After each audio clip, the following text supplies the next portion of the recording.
Hi लोगोफोर welcome back to our गोरलै channel so नोंथांमोनखौ गासैखौबो माने गासै फरायसाफोरखौबो जोंनि गोरलै चैनलसिम बरायनाय जाबाय सो नोंथांमोना जोंनि बे भिडिअ होनायफोरखौ माने गोरलै चैनलाव भिडिअ होनायफोरखौ नोंथांमोना जुदि मोजां मोनदोंब्ला जोंखौ हाजासे माने सापर्ट खालाम आरो नोंथांमोना जुदि चैनलाव गोदानबा नोंथांमोना साबस्क्राइब बटनखौ थुनानै हो आरो गासैबो गोदान गोदान भिडिअ होनाय नटिफिकेशनखौ मोननो थाखाय नोंथांमोना बेल आइकनखौ थुनानै हो जाहाथे भिडिअ होनायनि लोगो लोगो नोंथांमोना थाबैनो नटिफिकेशनखौ मोननो मोनो आरो नोंथांमोना जुदि जोंनि होनाय भिडिअफोरखौ जुदि मोजां मोनदोंब्ला जेसेबां बर' फरायसाफोर दं सो नोंथांमोना बिथांमोननो शेयार खालामजालाय आरो नोंथांमोना लोगोफोरनोबो शेयार खालामनो हागोन फरायसाफोरनो सो दा जों नै भिडिअनि गेजेरजों जों मा सोलोंनो हागोन जों बेखौ जोङो भिडिअखौ गोबाव खालामालासिनो लोगोफोर स्टार्ट खालामदिनोसै सो फ्रेंड्स जों दा नोंथांमोनजों सावरायनो नागिरदों बेवहाय चैप्टार 12 नि जा आद्रा थानाय कुइसनफोर बेखौ जोङो बे भिडिअनि गेजेरजों सावरायनाय जागोन दा गिबियावनो जोङो कुइसनखौ नोंथांमोना बिजाबाव नायना ला आं जास्ट बेनि सलुशनखौल' बानायनानै होनो नागिरदों सो बेवहाय गिबि कुइसनाव मा दंमोन जोंहा 11 सिमहालागै बानायनाय जाबाय सो जों दा कुइसन नाम्बार 12 निफ्राय स्टार्ट खालामसै बेवहाय नोंथांमोना कुइसन नाम्बारखौ बा सोंलुआव थानायफोरखौ एसे फरायना नायबानो जाबाय सोंलुआव मा दङ मा होनाय दङ जों गिबियावनो सोंलुखौ बुजिनाया मोजां बेनिफ्रायसो जोङो सलुशनखौ गोरलैयै बानायनो हागोन दा बेवहाय कुइसन नाम्बार 12 खौ मा दङ 220 भल्टनि मोब्लिब जगायनाय लाइनाव बानायनाय गोबां बाल्बफोरा 10 वाटनि बेनिफ्राय 220 लाइननि दोंनै ताराव गावजों गाव लिगै गंबेसे लेम्पखौ फोनांजाबनो हागोन जुदि बांसिनथार मोब्लिब दाहार थांहोनाया 5 एम्पियार जायो दा बेवहाय जोंखौ मा दिहुननो होदो जोंखौ बाल्बनि अनजिमाखौ दिहुननो होदो बेसेबां जोङो मोब्लिब बाल्बखौ जोङो नांगौ जागोन थामहिनबा मोब्लिब बाल्बा बेसेबां गोनांथि जागोन बेखौ जोंखौ दिहुननो होदो सो बेवहाय नोंथांमोना लिरनो हायो गिबियावनो बेनि जा सलुशन बेखौ नोंथांमोना बिदि लिरनो हागोन दा बेनि सलुशना जाबाय बेवहाय गिबियाव नोंथांमोना लिर बेवहाय मोब्लिब मा होनाय दङ बेखौ लिरनानै लानो हागोन गिबियाव आरो बेवहाय मा होनाय दङ सो नोंथांमोना डाइरेक्ट बेवहाय होनाय दङ बिदिबो लिरनो हागोन आरो जोङो मोनसे फर्मुला मोनदोंमोन नोंथांमोना बे फर्मुलाखौ इउज खालामनांगोन पेज नाम्बार नोंथांमोननि बिजाबाव थानाय पेज नाम्बार 219 आव जों मोनसे फर्मुला मोनदोंमोन बे जाबाय R = V²/P बेखौ बेवहाय एप्लाइ खालामनांगोन आरो एप्लाइ खालामनानै जोङो मा मोनगोन जोङो बे R नि मानखौ मोननो हागोन सो जोङो मा खालामनो हायो दा बेवहाय जोङो बेवहाय मोनफ्रोमनिबो नोंथांमोना बेवहाय लिरनो हायो मोनफ्रोमनिबो बाल्बनि अनजिमा जोङो बाल्बनि अनजिमाखौ दिहुनगोन गिबियावनो माने बेसेबां बाल्बआव बेसेबां हेंथा थागोन बेखौ जोङो दिहुनगोन सो बेवहाय बाल्बनि हेंथाखौ लिरनांगोन हेंथा अनजिमा जानाय नङा बेवहाय हेंथा जागोन बाल्बनि हेंथा सो हेंथाखौ जों दिहुननोबा नैबे मोनसे फर्मुला आं दा बावैसो लिरनो हांबाय बे जाबाय नोंथांमोननि बिजाबाव दङ बेखौ जोङो एप्लाइ खालामनांगोन बेवहाय R नि मानखौ जोङो दिहुननांसिगोन दा जोङो मोनथिगौ V नि माना जाबाय कुइसनाव होनाय दङ नोंथांमोना गिबियाव गिभेन होननाबो बा होनाय दङ बिदि लिरनानै लानो हायो दा कुइसनाव मा होनाय दङ V नि माना जाबाय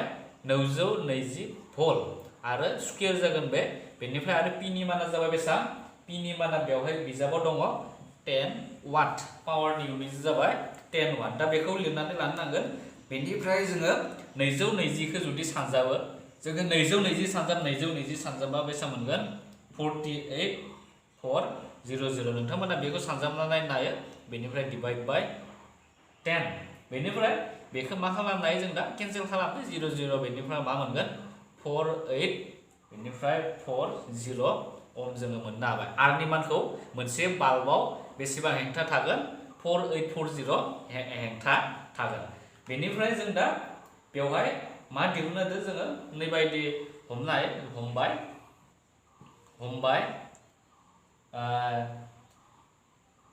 मोन N बाल्बखौ लिगै जरायनाय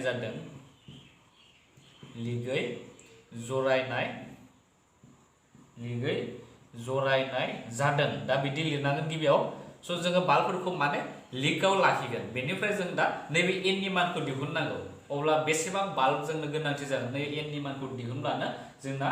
बे जा 12 नाम्बारनि सोंनायनि फिननाय बे जाहैगोन। दा गिबियाव जोङो मा लिरनांगोन सोंलु बायदियै जों मा लिरनो हायो सोंलु बायदियै दा जेब्ला लिक थायोब्ला जोङो माबायदि दिहुनोमोन फर्मुलाया जाबाय 1/rp मा p माने पेरेलल थानायखौ फोरमायदो बेनिफ्राय जाबाय 2 खौ लिरना होदो बे जाबाय मोनसेयाव बेसेबां थायोमोन मोनसे हेंथाया जाबाय 4840 प्लास 1/4840 प्लास डट डट डट बेथिं मासिमहालागै जागोन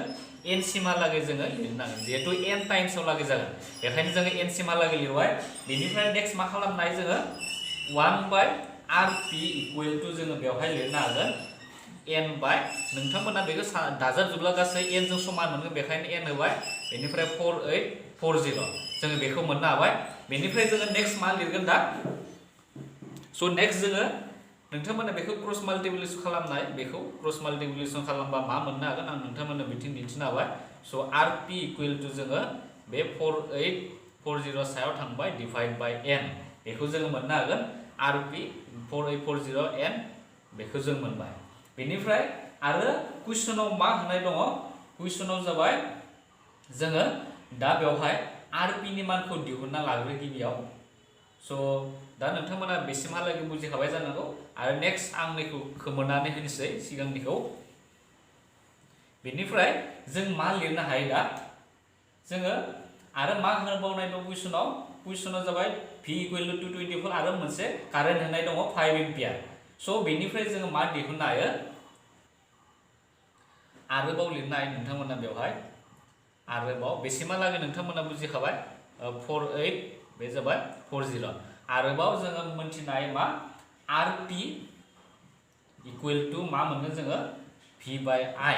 बेबायदि मोनसे फर्मुला दङ जोङो ohmsनि खान्थिनिफ्राय फैबाय जोङो r नि जायगायाव जों rp लाबाय बेनिफ्राय दा rp नि जायगायाव जों मा फज'गोन rp नि जायगायाव नोंथांमोना बेखौ फज'दो rp नि जायगायाव 4840 डिवाइड बाय n बेनिफ्राय v नि माना जाबाय v नि माना कुइसनाव दंखायो बेसेबां 220 आरो i नि माना जाबाय i नि माना बेवहाय मा दङ 5 दङ स' बे गासैबो होखानाय दं बेनिफ्राय नोंथांमोना दा बेखौ मा गोरलैनो दिहुननो हासिगोन स' नोंथांमोना बेखौ क्रस माल्टिप्लिकेशन खालामदो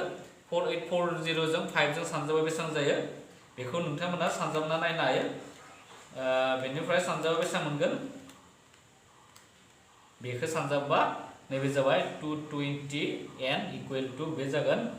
24200 बेखौ सानजाबा 5 जों 4840 खौ सानजाबा जों बेखौ मोनगोन बेनिफ्राय जों दा n नि मानखौ दिहुननो हासिगोन 24200 डिवाइड बाय 220 बेनिफ्राय नोंथांमोना बेखौ डिवाइड खालामबा बेसेबां मोनगोन दा बेखौ जोङो मोननो हागोन 110 आं केलकुलेटर मारिदों नोंथांमोना केलकुलेसनखौ खालामनानै नायबानो जाबाय स' दा जोंनि दा बाल्बनि अनजिमा बे जासिगोन 110 बेबायदि जोंनो बाल्बनि अनजिमाखौ नांगौ जागोन स' बेनो जाबाय फिननाय बेनिफ्राय नोंथांमोना बेवहाय लिरनो हायो नैयाव मोनसे बाथ्रा लिरनो हायो बाल्ब जगायनो नांनाय बाल्बनि अनजिमा बेबायदि होनानै 110 बेखौ लिरना होनो हागोन दा बेनो कुइसन नाम्बार 12 नि सोंनायनि फिननायमोन बेनिफ्राय जों दा नेक्स्ट कुइसन नाम्बार 13 खौ जों नायसै स' कुइसन नाम्बार 13 आ मा बुंदों बेवहाय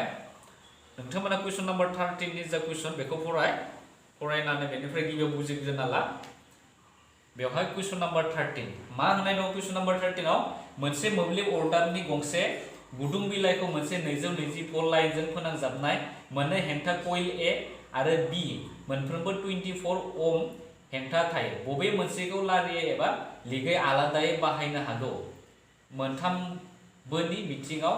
मोब्लिब दाहारा बेसेबां दा बेबायदि सोंदों दा जोंखौ मा दिहुननो होदों मोनसेखौ जोङो लारियै फज'नांगोन बा लारियै साजायनांगोन जोङो मोनसेखौ मा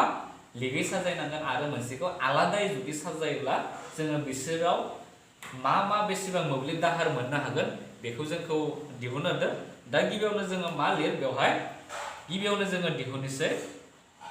साप'ज जों नाम्बार 1 होना लानोसै दा जेब्ला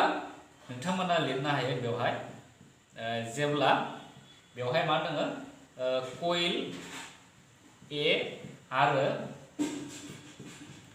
कइल B खौ आलादायै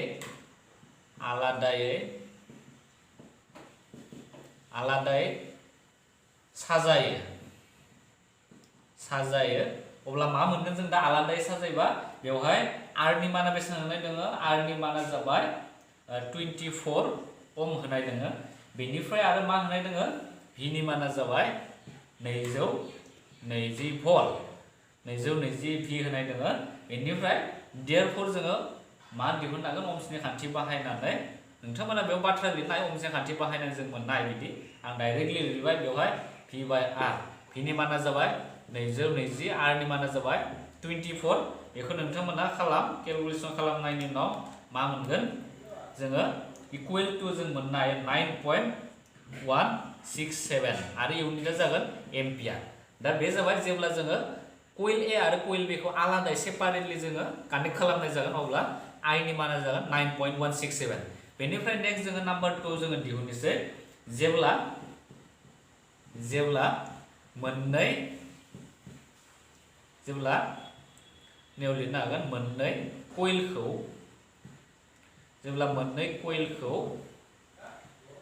बेवहाय जेब्ला मोननै कइलखौ लारियै साजायनाय जायो बा साजायो बिदि आरोना साजायो अब्ला जों मा मोनगोन जेब्ला मोननै कइलखौ लारियै साजायो अब्ला जोङो बेवहाय लारियै साजायब्ला मा जागोन R नि माना जासिगोन R नि मानखौ जोङो मोननै कइल होनदों मोननै कइलनिबो R नि माना जाबाय 24 बेखायनो जोङो 24 प्लस 24 बेखौ जोङो मोननो हागोन स 24 प्लस 24 खालामबा मा मोनगोन जों दा 48 ओम बेखौ मोननो हाबाय बेनिफ्राय आरो V नि मानाबो बेवहाय एखेयानो जागोन V नि माना जागोन 220 भल्ट जों बेखौ लिरफिननोबो हायो बेवहाय बेनिखायनो मा जासिगोन दा I नि माना therefore I equal to जोङो मा लिरनो हायो V/R equal to V नि माना जाबाय 220 डिवाइड बाय R नि माना जाबाय 48 बेखौ 220 खौ दानिया 48 जों डिवाइड खालामदों बेसेबां जागोन 48 जों डिवाइड खालामबा 4.58 एम्पियार जों मोननो हागोन बे जाबाय जेब्ला जों कइलखौ लारियै साजायनाय जायो बेनिफ्राय आरो नेक्स्ट जोङो जेब्ला मोननै कइलखौ लिगै जरायनाय जायो अब्ला माबायदि जोङो मोननो हागोन बेखौ नायनोसै दा नोंथांमोना बेवहाय लिरनो हागोन नाम्बार 3 आव जेब्ला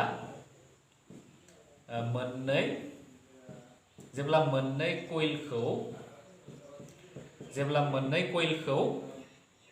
बेवहाय लिगै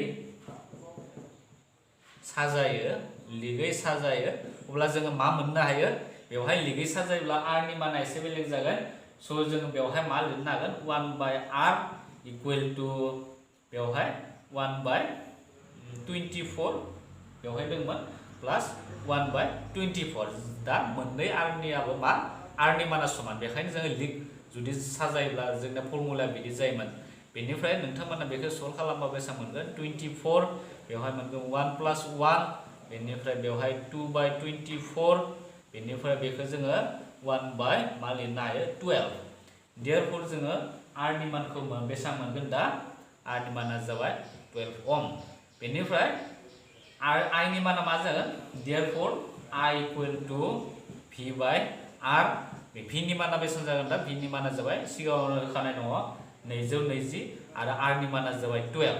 बेनिफ्राय दा 220 खौ नोंथांमोना डिवाइड खालामदो डिवाइड खालामबा बेसेबां मोनगोन दा बेवहाय जोङो 18.33 नोंथांमोना बेखौ डिवाइड खालाम आं केलकुलेटर थुनानै डिवाइड खालामबाय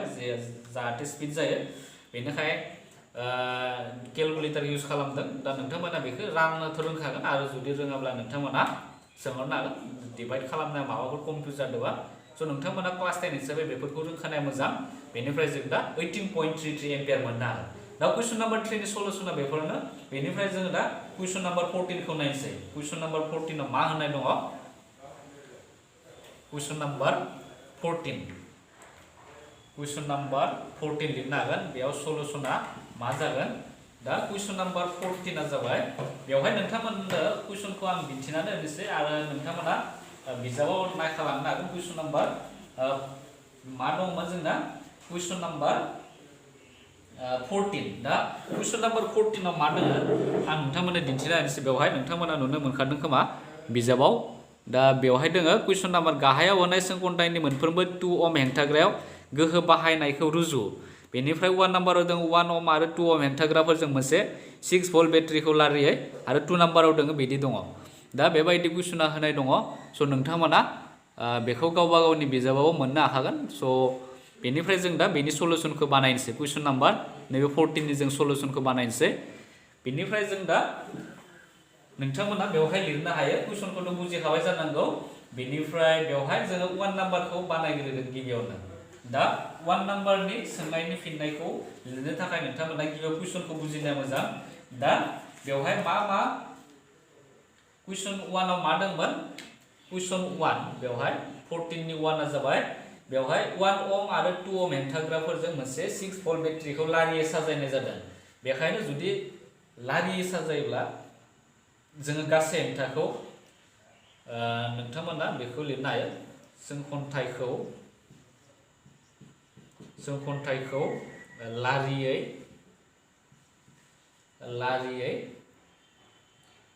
साजायनाय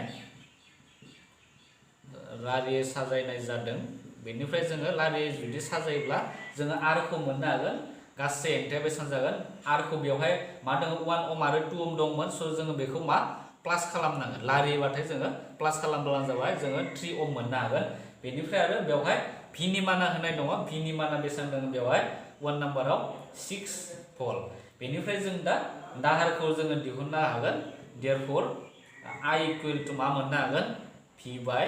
R V नि माना जाबाय 3 नङा V 6 बेनिफ्राय R नि माना जाबाय 3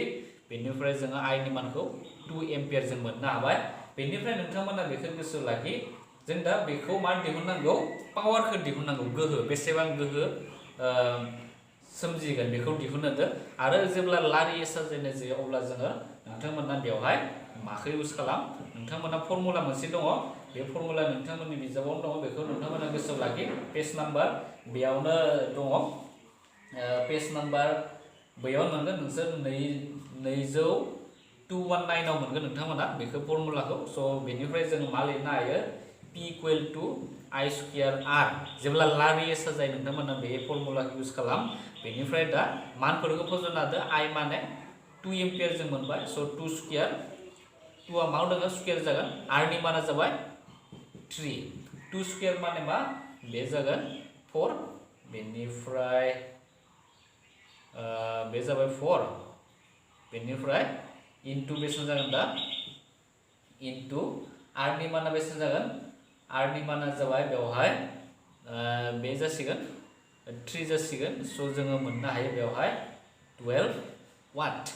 पावारनि इउनिट जाबाय वाटखौ जोङो लिरनांगोन स' जोंहा एसे बेवहाय गोरोन्थि जाबाय बे R नि माना जाबाय 3 जानाय नङा मानि थाखाय 3 जानाय नङा नैबे R खौ नोंथांमोना बेवहाय होनो हानाय नङा जों R इक्वल टु 1 प्लास 2 प्लास बेखौ मोनदोंमोन बे R खौ होनो हानाय नङा कुइसनाव मा दङ कुइसनखौ मोजाङै नायफिन नोंथांमोना बेयाव बेनि जायगायाव मा लिरनांगोन इनटु 2 खालामनांगोन जोंखौ मा दिहुनदो जोंखौ कुइसनाव मा होनाय दंमोन कुइसनाव जाबाय मोनफ्रोमबो 2 ओम हेंथायाव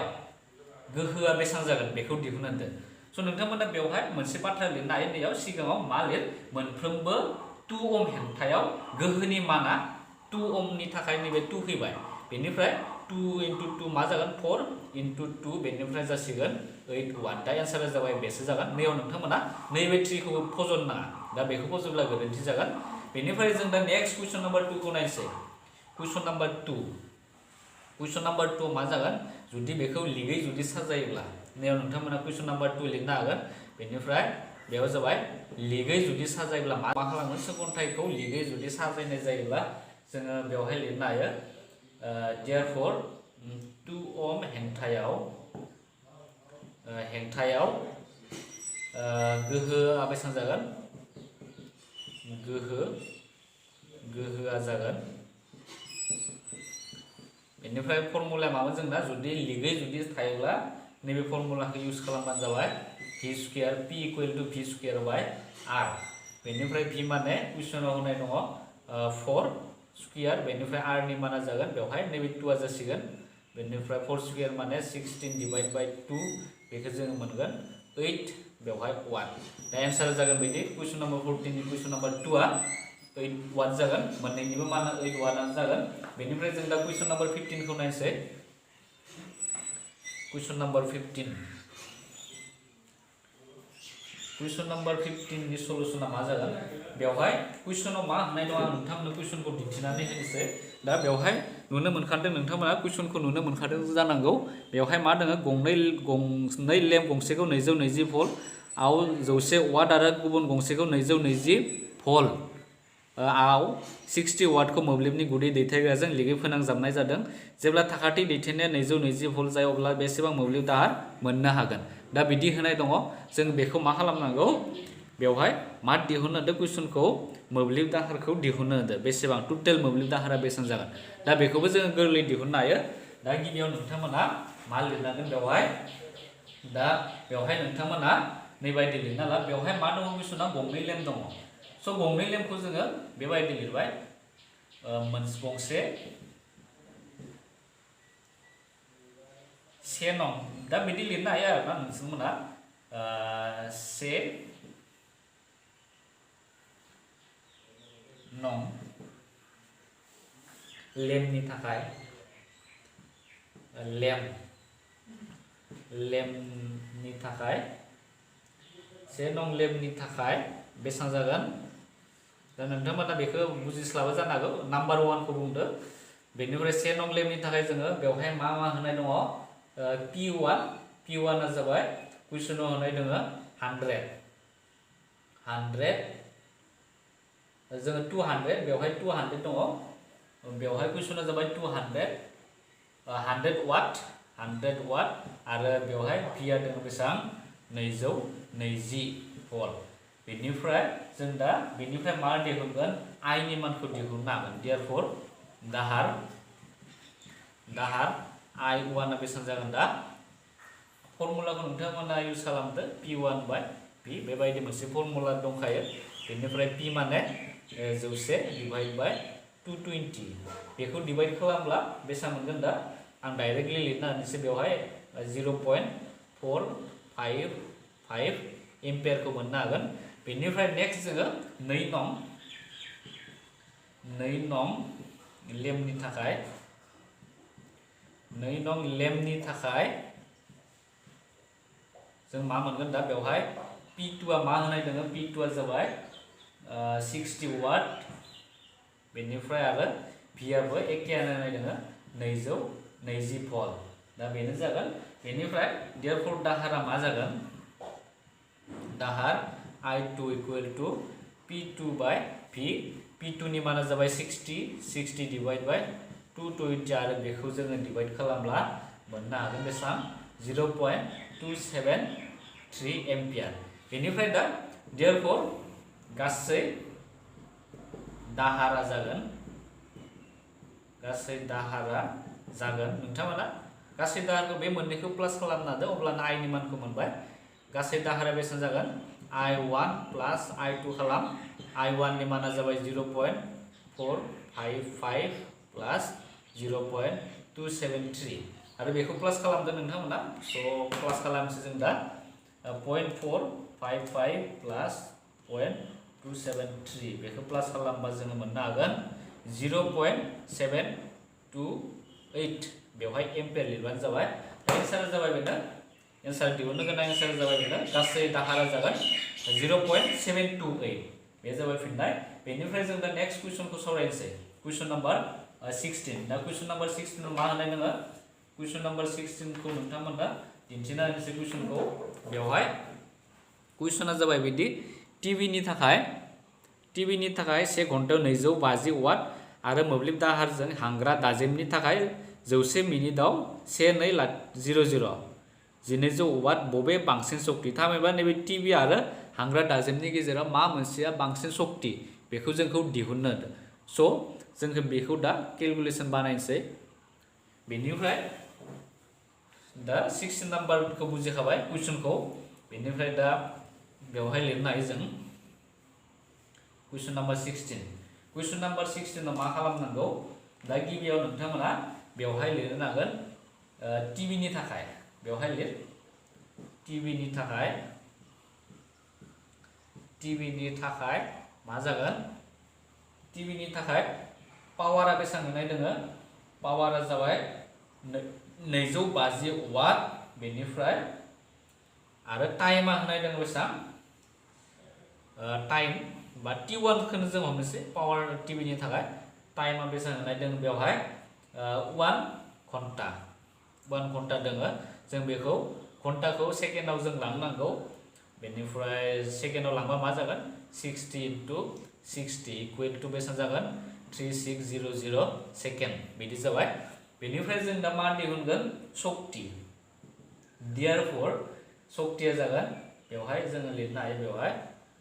शक्तिखौ जों 8 जों दिन्थिनाय जायो सो 8 खौ जों बे मोननैखौ सानजाबदो P1 * T1 P1 माने 250 बेनिफ्राय इनटु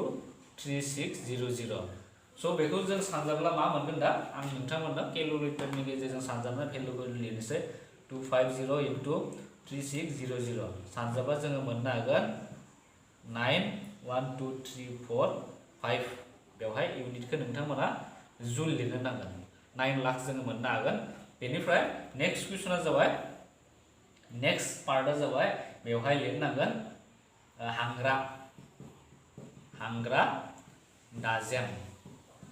हांग्रा दाजेमनि थाखाय बेसेबां दङ पावारा जों हांग्रा दाजेमनि थाखाय P2 जों हमसिगोन P2 आ जाबाय बेवहाय दोङो 1200 वाट बेनिफ्राय T2 आ बेसेबां दोङो T2 आ जाबाय T2 नि माना जाबाय बेवहाय 10 मिनिट सो 10 मिनिटखौ जोङो सेकेन्डआव लाना थां सो 10 * 60 जाबाय बेनिफ्राय मा मोनो जोङो 600 सेकेन्ड नैबे H नि इउनिटआ माने जोङो SI इउनिटआव जों कनभार्ट खालामना लाबाय बेनिफ्राय देयरफोर मा जासिगोन शक्तिया जागोन H नि माना जाबाय P2 * T2 बेनिफ्राय P2 नि माना जाबाय बेसेबां नैखौ फजरदो 1200 बेनिफ्राय T2 नि माना जाबाय 600 बेखौ मोननैखौबो सानजाबदो सो सानजाबना दिन्थिनोसै आं बेवहाय 1200 * 600 सानजाबा जोङो मोननो हागोन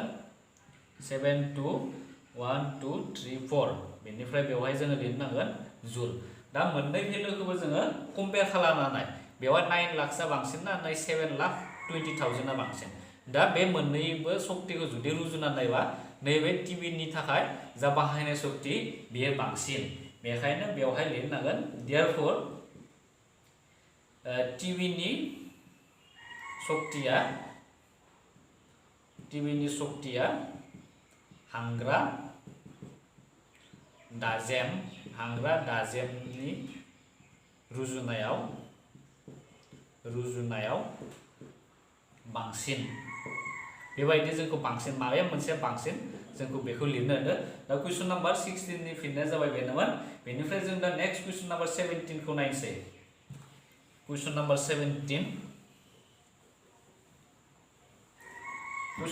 17 आव मा दङ क्वेश्चन नम्बर 17 नि सलुशना जागोन सो नोंथांमोना क्वेश्चन नम्बर 17 खौ नुनो मोनखादों बेबायदि क्वेश्चन नम्बर 17 आव दङ बिदि बेवहाय मा होनाय दङ क्वेश्चन नम्बर 17 आव बेवहाय दङ मोनसे मोब्लिब दुंहोग्रा जायनि हेंथाया 8 ओम आरो 2 घन्टायाव गुदि फुंखानिफ्राय 15 एम्पियार मोब्लिब दाहार बोना लाय दुंहोग्रायाव बेसेबां हारै बिदुं जौगाखाङो दिहुन जोंखौ बिदुंखौ दिहुननो होदो दा बेयो बेसेबां जागोन दा जों बेखौबो गोरलैयैनो दिहुननो हायो दा गिबियाव नोंथांमोना बेखौ बुजिखाबाय क्वेश्चन नाम्बारखौ बेनिफ्राय जों दा बेवहाय हिटखौ दिहुननो होदों सो मा होनाय दङ बा गिभेन जोङो लिरनो हायो होनाय दङ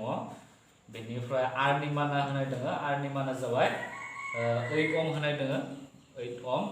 बेनिफ्राय आरो होनाय दङ बेवहाय आई नि मानाबो होनाय दङ आई नि माना जाबाय 15 एम्पियार बेनिफ्राय मा होबावनाय दङ टाइमा होनाय दङ बेवहाय 2 घन्टा बा 2 आवर होनना लिरबाय जों बेनिफ्राय जों दा मा दिहुननांगौ पावारखौ दिहुननो सो पावारा दा बेसेबां जागोन दा बेवहाय बेसेबां गोहोजों बिदुं सोमजिनायाव बिदुंनि हारा बेसेबां गोहोजों समान जागोन होनना सोंदो दा देयरफोर बिदि लिरनो हायो जोङो बेवहाय लिरदो बिदुं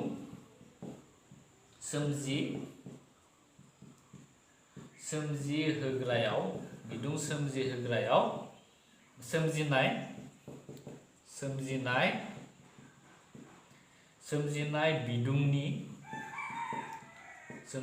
बिदुंनि हारा मोब्लिब